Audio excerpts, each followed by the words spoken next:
Welcome back to Black Politics with Chris Owens, right here on Air America Radio.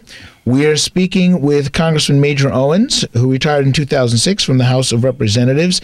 And Congressman, we just got off the phone with Congresswoman Maxine Waters of California, and you made a very strong pitch in favor of Senator Hillary Clinton being the vice presidential nominee under Barack Obama as the presidential nominee. Do you want to talk a little bit more about why you think that works? Because I think that's a pretty controversial position.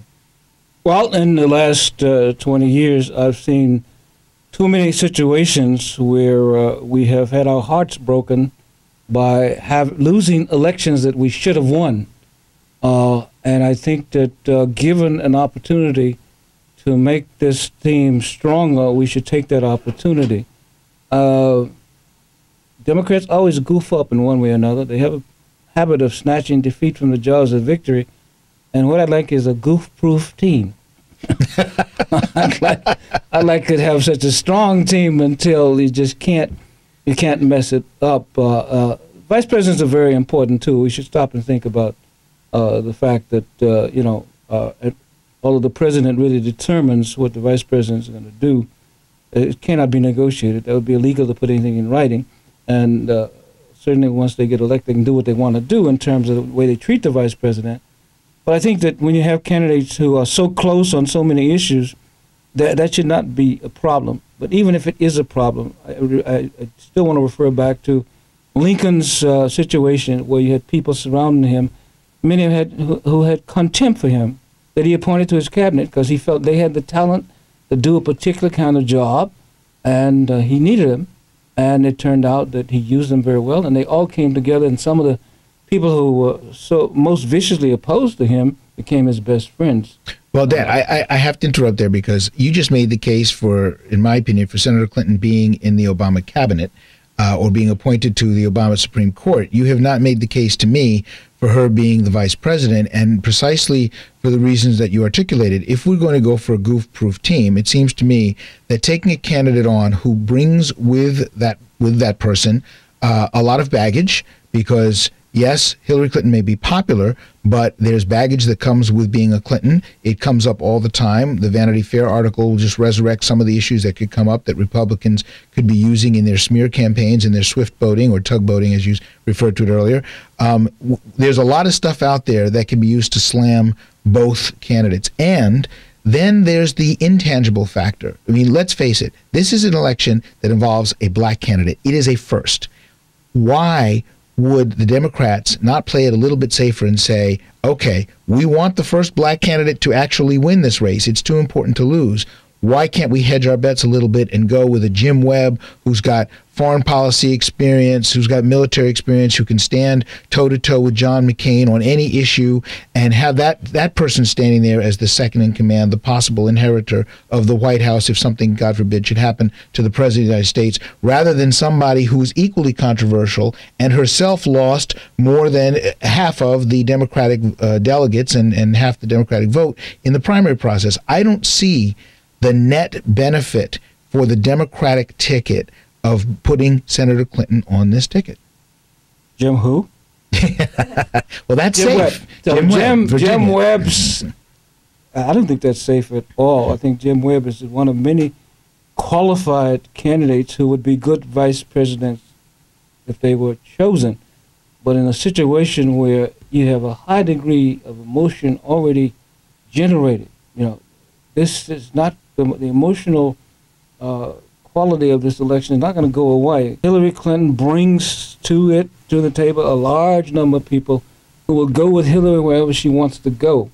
And their overwhelming support will overwhelm and counteract any of the kinds of bad baggage that she has, just as Obama was going to have overwhelming support of supporters who are not going to look to the left or right and deal with any distractions in terms of personal life and the kinds of nonsense that they're going to try to throw at him. I think that everybody has baggage, and we know what her baggage is. The baggage carried by her husband, we went through that. He won that battle. People didn't want him to resign because of his sexual escapades in the White House. If the Republicans want to resurrect that, they're going to lose on that one. I think, innuendos and so forth. I don't think they're going to go very far. I think that, again, the women will certainly be the first to say that he should not be saddled with his baggage. Well, so I think that the goof-proof team, the team that can afford to have somebody's baggage get in the way and mess up here and there, but still they'll be ahead. They're going to be so far ahead of the polls until none that's going to matter if the two of them are together and they solidly stay on the issues the way I expect them to, because they have been pretty close on the issue. Well, then I have to talk about the third rail, and the third rail is either an asset or an electrocution experience, and that is former President Bill Clinton himself. If your scenario is going to work, then President Bill Clinton has to be out there campaigning as vehemently and as energetically as he was for his wife when she was running for the nomination. And frankly, that carries risks to it. How do we control him? How do we know that he isn't going to say things that are going to dig a hole for the Democrats, yet he's still an asset overall, and he becomes a third party in all of this? How is that going to work with them stealing the spotlight from the presidential candidate and the first lady? I mean, how is all that going to be managed? Isn't that much harder to deal with than dealing with somebody who's a little bit safer, brings the experience question to a close? I mean, I'm not comfortable with it. I really am not. I think that Bill Clinton has been shaken up a great deal about what his limitations are with respect to his great popularity as a president and the ability to translate that into a campaign and get votes for his wife. He knows now the limitations there and the dangers there, and I think that he'd be the last who want that team to lose.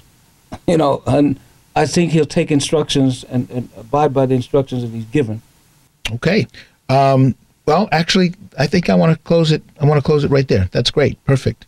So that brings our interview to a close. We've been talking with Congressman Major Owens, my father, who served in Congress for a long time and had the privilege of some great moments, which we've talked about, and we will continue with the other parts of this interview on future shows. Everything from attending the inauguration of President Nelson Mandela, which was up until now the high point of his political life, and hopefully he'll get the opportunity to attend the inauguration of Senator Barack Obama, which I'm sure would be the high point of his political life. So, Dad, I want to thank you for being with us today, and I hope we get the opportunity to do this again. I look forward to that, and I look forward to attending the inauguration of Barack Obama. Have a good night, everybody. All right.